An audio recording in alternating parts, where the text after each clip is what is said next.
Sharia mtaani, very clear instructions to track down on those police officers who will arrest, who will bar, who will confiscate any of the exhibits so that we sue them by their name. A third issue that arose is it goes directly to the management of the Milimani law courts, the administration of Milimani law courts. Our clients are getting a problem to access the courts with the exhibits that they are coming to present to court. That was raised and an order has been issued that let no guard at the Milimani law courts or any court in this country bar the witnesses from accessing the court with the exhibits that they have. Lastly, NACADA has sworn an affidavit which will give members of the Fourth Estate over 56 paragraphs. Either NACADA doesn't know their job or they need to get proper advice on what their role and mandate and function. We will therefore be praying, Your Honor, for the hearing dates that you have given us. We do issue an order to allow him entry. What are the exhibits? Your Honor, he had some cannabis seeds, I believe.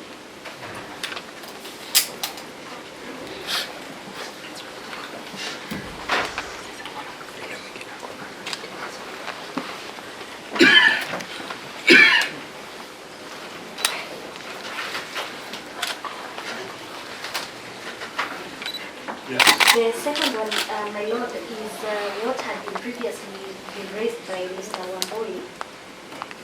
Your Honor, the petitioners' members are facing a lot of targeted influence by the police each time they attend these court proceedings.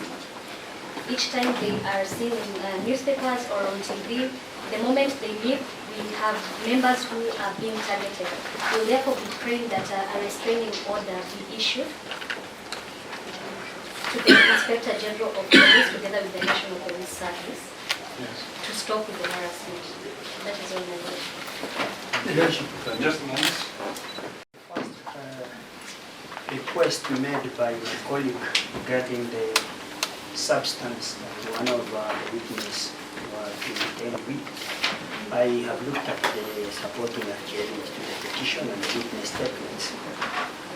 Nowhere it is indicated that they were to carry any form of evidence of that nature for purposes of today's hearing. So that, Your Lordship, we avoid such an occurrence again that may delay the hearing.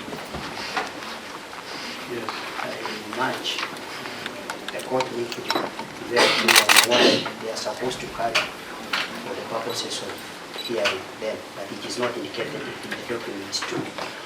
On the issue of harassment, the constant harassment, which I'm not aware of, when we appeared before you last time, Your Lordship, we gave clear directions that this court will not issue orders without any form of evidence, and Mr. Shadrach was directed to file a formal application before this court with the evidence, because what my two colleagues are submitting before this court is evidence from the bar. Yes. So if they so wish this court to consider their application, my prayer is that they file a formal application for consideration, which in my view, Your Lordship, might end up again delaying the hearing. But I don't think it is proper for this court to issue a blanket order to the members of the Inspector General of Police, who is not even a part in these proceedings, on account of the purported harassment. So that particular prayer, Your Lordship, I'm opposed to it. If they so wish this court to consider, let them put a formal application so that we can also respond. I need to get instructions from the Inspector General of Police, who is also my client, on that very issue, Your Lordship. Thank you. The petitioners just wanted to demonstrate some of the line of products which they would want for this court to declare as being important for their use, for their spiritual use. Yes. So that is fairly easy for us to resolve. I will give you leave to file a further affidavit, we'll take photographs. You can download them off the internet.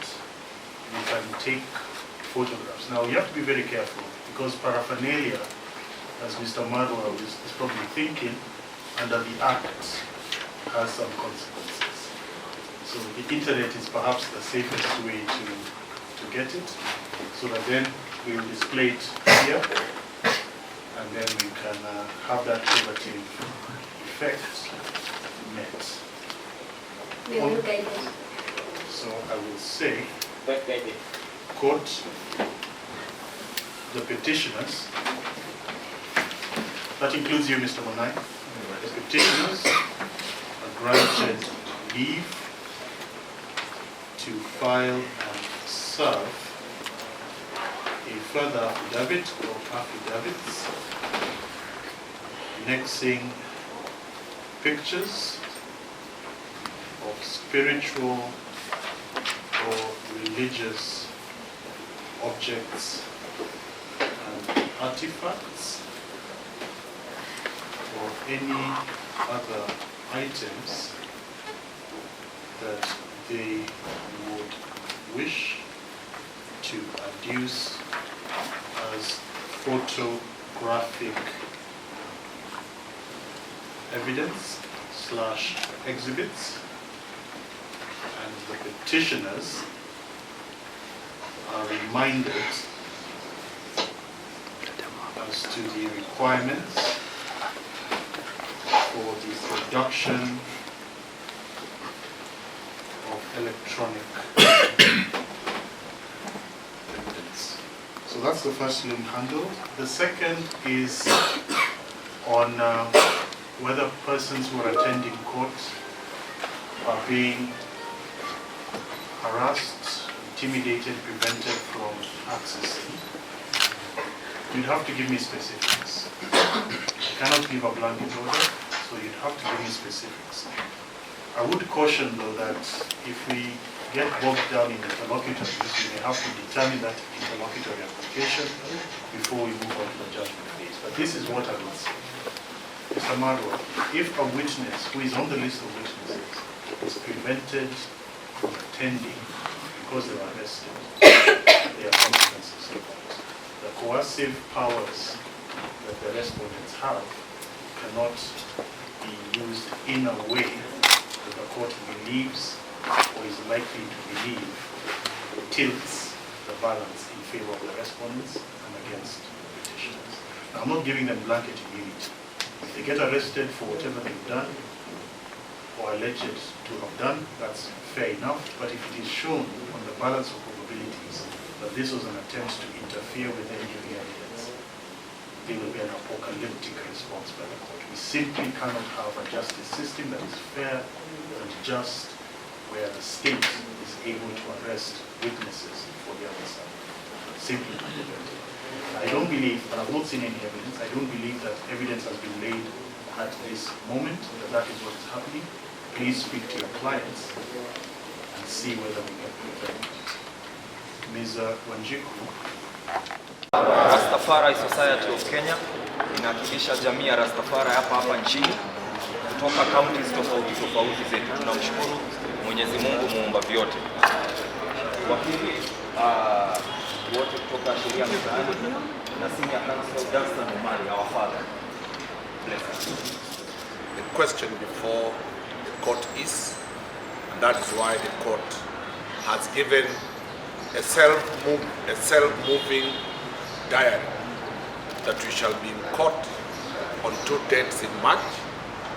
We have another date for highlighting, and we have a date for judgment.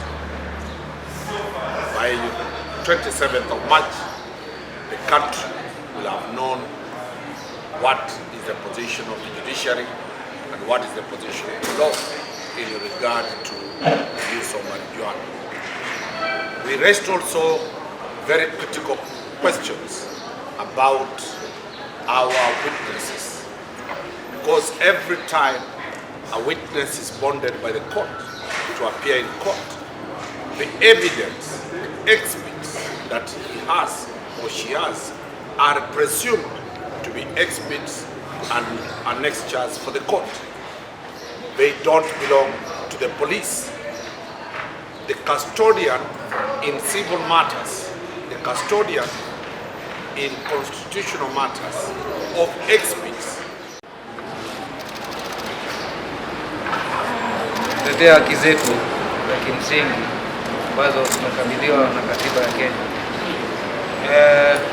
Rastafarian Society of Kenya ni registered entity na sisi hakuna maharamia kama outlaw, na tutaogopa kudai haki zetu. Ingalao tunatembelewa sana na polisi manyumbani kwetu, hata ukiwa njiani, naomba walegeze kidogo ili tuweze kupata uamuzi wa hii mahakama, sababu tumekuja kudai haki zetu za kikatiba, na hii ni mahakama ya kikatiba na tutaogopa wala tutarudi nyuma.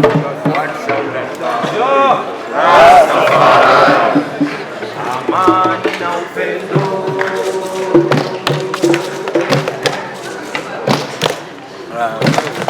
Amani na upendo.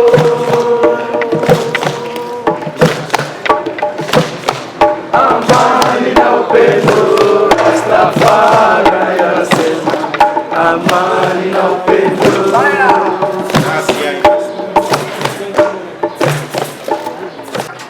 Viva de la revolución, just like Venezuela, just like South Africa, they are there for the revolution. Because you bank on ganja, because it's the only healing of the nation, the only plant that can clothe you, feed you, give you shelter and give you inspiration at the same time. Haile Selassie Jah,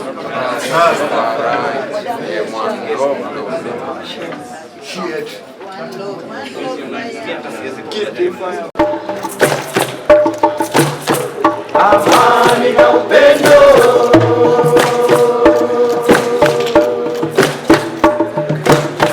Amani na upendo.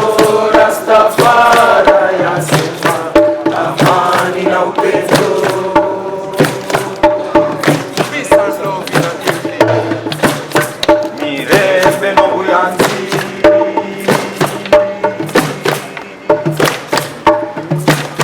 Mirembe no buyanzi. Mirembe no buyanzi. Rastafarian yabora.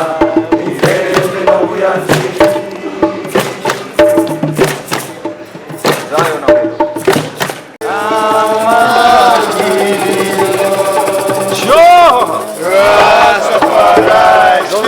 Wakili Shadrack Mbui, long live. Long live. Long live Sheria Mtaani, long live. Long live. Long live Senior Counsel Danstan Omari, long live. Long live. Long live Kenya, long live. Long live. Kono. Long live. Long live Mabau. Long live. Kono.